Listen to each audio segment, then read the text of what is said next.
आगे दिसंबर चल हो जा तैयार, गिरतपुरी घूम के आबो हम यार। आगे दिसंबर चल हो जा तैयार, गिरतपुरी घूम के आबो हम यार। बाबा के चरण में माथ नवाबो, बाबा के चरण में माथ नवाबो, नरियर सुपारी बंगला पान चढ़ाबो। आगे दिसंबर चल हो जा तैयार, गिरतपुरी घूम के आबो हम यार। आगे दिसंबर चल हो जा तैयार, गिरतपुरी घूम के आबो हम यार।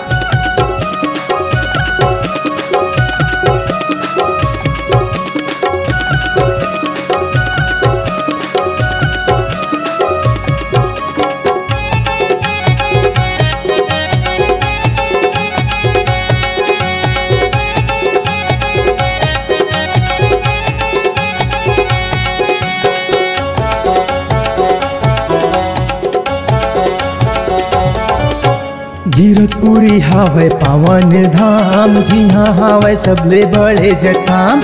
गिरतपुरी हावै पावन धाम, जी हाँ हावै सबले बड़े जठाम। डोरी में जाके बाबा जपे सतनाम, छत्तीसगढ़ में हावै बाबा के नाम। बहरा डोली बाबा महिमा देखाए, बहरा डोली बाबा महिमा देखाए। एक मुठा धान खेत भर में बोआए।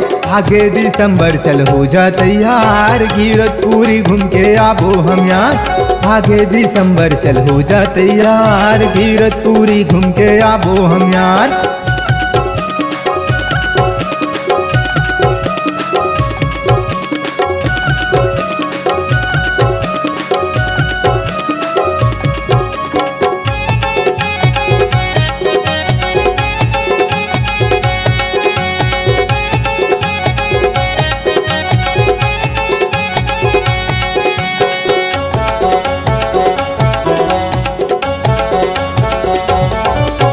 थत के ज्ञान ला बाबा बगराए, मानव मानव ला एक बताए। थत के ज्ञान ला बाबा बगराए, मानव मानव ला एक बताए। बाबा दिए हावै यही उपदेश, जगमा बगराना है सत्य संदेश। सतला बताए है मानव के गहना, सतला बताए है मानव के गहना। सत्य के रद्दा में हमला है चलना। आगे दिसंबर चल हो जा तैयार, गिरतपुरी घूम के आबो हम यार। आगे दिसंबर चल हो जा तैयार, गिरतपुरी घूम के आबो हम यार। आगे दिसंबर चल हो जा तैयार, गिरतपुरी घूम के आबो हम यार। बाबा के चरण में माथ नवाबो, बाबा के चरण में माथ नवाबो, नरियर सुपारी बंगला पान चढ़ाबो। आगे दिसंबर चल हो जा तैयार, गिरतपुरी घूम के आबो हम यार।